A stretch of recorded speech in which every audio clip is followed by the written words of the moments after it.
Début, si je parle comme ça gêne les journalistes ou pas là? Ça vous va? Vers là-haut? Alors, donc Philippe Combaz, merci Olivier de m'avoir proposé de parler.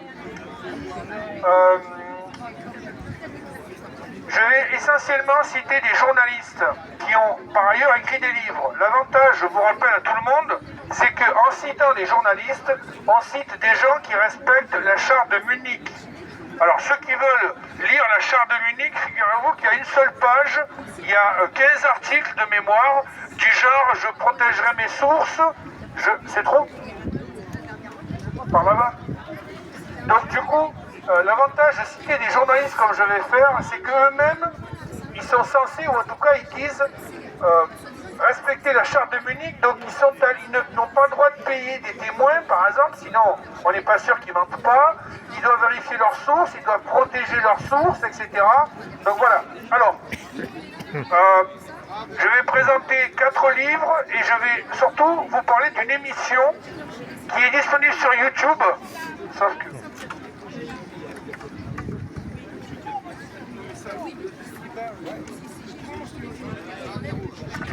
Voilà, donc en fait, tout le monde pour regarder cette émission, c'est sur Le Média TV, c'est dans le cycle Face Cachée, et ça s'appelle Enquête, donc sur Le Média TV, comme j'ai dit, quand la CAF travaille avec la police pour punir les militants. Donc le sous-titre c'est Répression administrative, quand la CAF et le fisc s'attaquent aux militants, en particulier donc les gilets jaunes. Donc il y a 3 personnes dont on fait le portrait. Donc il y a 2 gilets jaunes, c'est pour ça que j'ai décidé de citer cette émission, puisque certains d'entre vous, comme ça a été mon cas, vont remarquer qu'il nous arrive des choses analogues. Donc, premier cas, donc c'est Vanessa Langarde, dont Yvan va nous parler juste après. Elle a fait donc une vidéo, elle n'a pas pu venir, et Yvan va lui parler. Donc Vanessa, elle est là en photo. Elle n'est pas là en photo parce qu'elle n'est pas morte, je suis désolé pour elle, surtout pour moi, pour mes conneries. Donc du coup voilà, donc elle est vivante, c'est la bonne nouvelle, voilà. C'est bien, il y en a qui suivent, bon, j'étais pas sûr. Oui, elle n'est pas en photo, je suis désolé, oui. Oui, heureusement pour elle d'ailleurs. Donc du coup, en fait, pour résumer l'émission qui est disponible sur YouTube, merci monsieur. Merci monsieur. Apparemment, vous savez ce que c'est de se faire enculer, vous êtes au courant, vous êtes un spécialiste. Allez vous faire enculer! Allez-y, monsieur, allez-y, monsieur. Merci. Ça ne touche pas, ça ne touche pas. J'appelle la police, monsieur. La manifestation est déclarée, donc vous allez vous faire enculer ailleurs. Allez-y, allez faire enculer ailleurs. Allez, montrez-nous comment on fait. Bon, ça, c'est les imprévus des lieux publics. Voilà, on lui en veut pas. Donc les affiches, je rectifie juste un petit truc, c'est bien des personnes décédées de Paris qui étaient très présentes dans le mouvement. Voilà, c'est pour ça qu'on a mis ces photos. Il y en a d'autres en France, mais on s'est concentré sur ceux de Paris. Donc il y a une dizaine de personnes derrière, voilà, que vous connaissez tous. Donc je redonne la parole à Philippe. Olivier n'est pas au courant, mais j'ai filé 15 € tout à l'heure. J'ai dit, si jamais tu vois que les gens n'écoutent plus, tu viens et tu fais le bordel. Donc le mec, il sait ce que je lui ai demandé. C'est un truc pour réveiller c'est pour remotiver le public. Donc l'émission porte donc le projecteur sur 3 personnes, donc 2 gilets jaunes. La première, c'est Vanessa Langarde, dont Yvan va nous parler tout à l'heure de ce qu'elle a à nous dire, qui a perdu l'œil gauche. Ensuite, il y a Christian Chauviat, qui est le père de Cédric, qui est mort puisqu'il a été plaqué au sol. Il a été plaqué au sol donc par la police avec larynx fracturé. Il est mort 2 jours plus tard, je vous dis pas, il était réduit à l'état de légume, donc son épouse a été obligée de dire ok, on le débranche. Je vous dis pas si ça vous arrivait à vous, comment vous vous ressentiriez et qu'est-ce que vous penseriez de la police qui est payée par nos impôts. Troisième cas, c'est une camarade gilet jaune qui s'appelle Sophie et son ex-mari qui aussi donc elle est donc alors l'émission c'est donc explique comment l'État policier, pour l'appeler par son nom, attaque des gens comme vous et moi en passant par derrière, c'est-à-dire que ça s'appelle la méthode Al Capone. Les policiers donc et la justice américaine, ils se sont rendus compte que Al Capone s'était entouré d'une armée d'avocats et que donc les grosses choses pour lesquelles Al Capone pouvait être poursuivi, la prostitution, le trafic d'alcool, les meurtres, etc., il était inattaquable parce qu'ils s'étaient toujours arrangés pour pas être là, pour passer. Donc du coup, ils se sont rendus compte qu'il avait mal déclaré ses impôts et Al Capone a été mis en prison pour apparemment un truc qu'il n'avait même pas lui-même remarqué. Donc c'est bien ce que montre l'émission, c'est-à-dire que si vous, là, Trotti Taxi, s'il fait chier la police, au lieu d'attaquer Trotti Taxi sur le fait qu'il couvre les manifestations et qu'il porte la bonne parole à travers le monde avec ses nombreuses vidéos, mais du coup ils vont attaquer Trotti Taxi sur sa voiture qui aura les pneus qui ne sont pas gonflés sur l'autoroute, etc. Enfin, ils vont quand ils veulent trouver quelque chose, ils vont toujours trouver quelque chose. Donc, je ne vais pas vous faire toute l'émission, je peux donner les coordonnées à tout le monde. Mais donc, grosso modo, pour vous dire les montants, parce qu'en fait, on parle d'argent, là. Alors, déjà, tout ça, c'est sous couvert de lutte contre l'islamisme, contre le sectoralisme, le séparatisme, etc. Il y a toujours des bons moyens pour mettre les gens sous surveillance.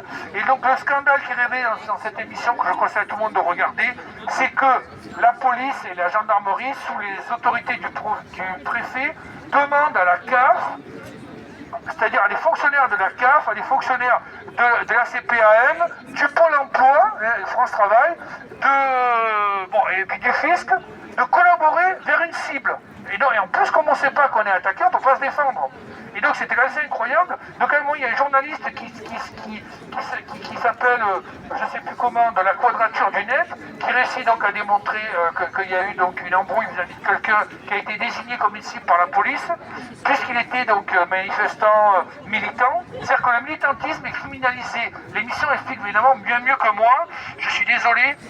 Il y a aussi donc une professeure de droit qui s'appelle Vanessa, encore une Codacioni, et qui dit qu'on est en train de devenir une dictature, que toutes nos libertés sont retirées les unes derrière les autres. Cette émission ne dure que 29 minutes, elle est beaucoup mieux expliquée que je le fais moi-même. Donc pour les montants, donc pour vous dire, par exemple Vanessa, c'est 7500 € de redressement soi-disant de RSA trop perçu. Pour Christian Chouviat, dont le fils est mort, et l'avocat lui dit attention, si vous attaquez les policiers qui ont tué votre fils, on attaque l'État, vous êtes prêt à le faire? Il dit moi j'y vais, tant pis. Donc lui il a une entreprise, on lui fait un redressement fiscal, tu vas rigoler, Trotti Taxi, 400 000 €. Le mec c'est 50 000 € par an de résultat, 400 000 €, il ne pourra jamais les rembourser. Donc résultat, son entreprise elle est fermée de transport quelconque, quoi. Donc c'est-à-dire que comme il se plaint que son fils a été tué par des policiers, il attaque, vous comprenez, maintenant la méthode Al Capone, il attaque sur un autre truc, voilà, il a mal gonflé ses pneus. Et la troisième, c'est notre camarade gilet jaune dont on n'a que le prénom, Sophie. Donc elle, en fait, elle dit qu'elle est séparée de son mari et donc elle a 2 enfants, elle est enceinte d'un 3e. Et ils disent non, vous vivez ensemble, maritalement. Du coup, on vous met un seul compte CAF, donc ils lui retirent tous les chèques pour les gamins, etc. Et donc, elle a un préjudice donc de 23 000 € de mémoire. Voilà, 23 000 €. Mais à la fin, elle, donc ils finissent par lever les choses. Voilà. Alors. Il y a aussi donc un monsieur qui intervient, qui est sociologue, qui s'appelle Mathieu Rigouste, qui écrit un bouquin qui s'appelle La guerre globale contre les peuples. Ne rigolez pas, c'est nous qu'on parle, les récoluches.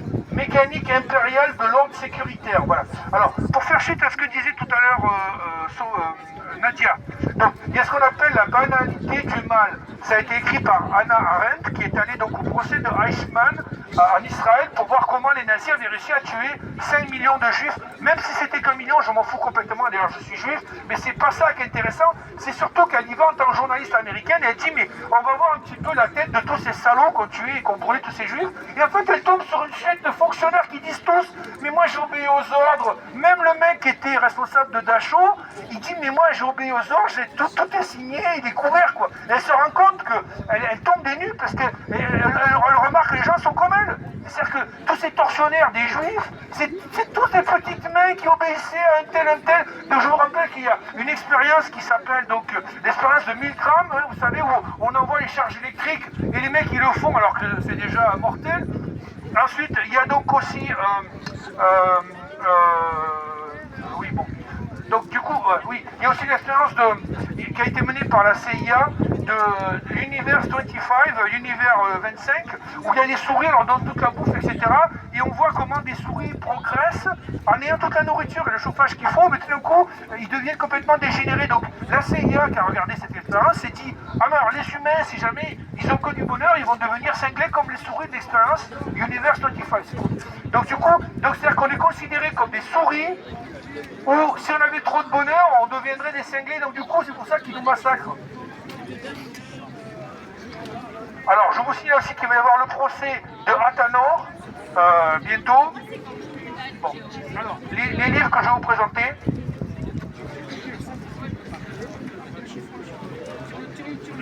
Alors,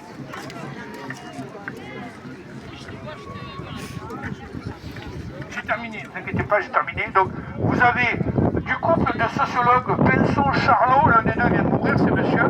Donc, celui-là, c'est le président des ultra-riches. Ça, c'est la blague, vous vous rappelez, c'est la blague de François Hollande. On lui a dit, dis donc, alors François Hollande, Macron vous a succédé.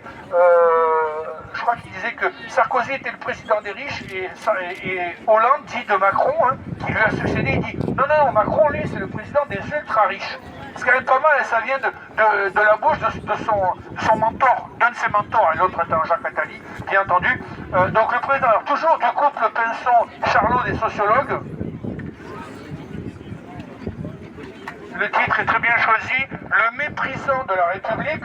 Le début du livre commence par toutes les tirades, vous savez, de Macron qui dit que les ouvrières de telle usine sont des illettrées, qu'elles sont nulles, quoi, grosso modo. Ensuite, quand on traverse la rue, on a du boulot. Ensuite, il y a ceux qui ont tout et puis ceux qui ne sont rien. Et il aurait pu dire ceux qui n'ont rien. Parce que quand tu as rien, c'est que tu as eu... voilà. C'est trop long ce que je raconte. Alors, la deuxième partie du livre qui a déjà été publié, qui s'appelle La pédocratie à la française, où l'ancien rédacteur en chef de l'agence France Presse, c'est-à-dire cet homme, il est soumis à la charte de Munich et il déclare la suivre. Jacques Thomé, donc il a écrit La pédocratie à la française, avait dénoncé déjà Jack Lang en disant les affaires Epstein, etc. Il a écrit ce deuxième ouvrage qu'on ne peut pas trouver en librairie, bien entendu, il est écœuré que Relais H, etc. refuse, donc moi je l'ai acheté en 3 exemplaires, j'en ai offert un à Linda aujourd'hui, elle est là-bas. Donc là, il y a tout un chapitre qui fait le lien entre la pédocratie qu'il avait décrite par ailleurs, c'est-à-dire on dirige les gens en les tenant par les couilles, excusez-moi l'expression, c'est-à-dire c'est la méthode de Epstein. La méthode d'Epstein, c'est-à-dire on compromet quelqu'un en le faisant coucher avec une gamine ou en le faisant tuer, je sais pas quoi, et derrière on le tient en laisse. Donc là-dessus, Jacques Thomé fait le tour de mamans à qui on a pris leurs enfants, et en particulier donc les maris, ils ont fou, je suis pédophile, je suis franc-maçon, je suis intouchable. Donc c'est un gars... Ça fait partie des méthodes de l'ingénierie sociale pour vous tenir, c'est terminé. Le dernier, c'est Maud Julien, derrière la grille, où son père, franc-maçon, l'a fait tenir debout dans la neige, l'a fait coucher dans le fumier pour la rendre plus dure. Voilà le genre de personne. Évidemment, c'est un notable, etc., qui est intouchable, comme tous ces gens-là. Voilà, donc merci Yvan, il va parler de la part de Vanessa. Ok, c'est Philippe. Merci Philippe. Bon alors on connaît Philippe, il n'a pas pu s'empêcher de parler de la franc-maçonnerie, on le connaît. Normalement c'était les mutilés et les gilets jaunes, mais on ne peut pas l'empêcher. Voilà. C'est irresponsable. Voilà.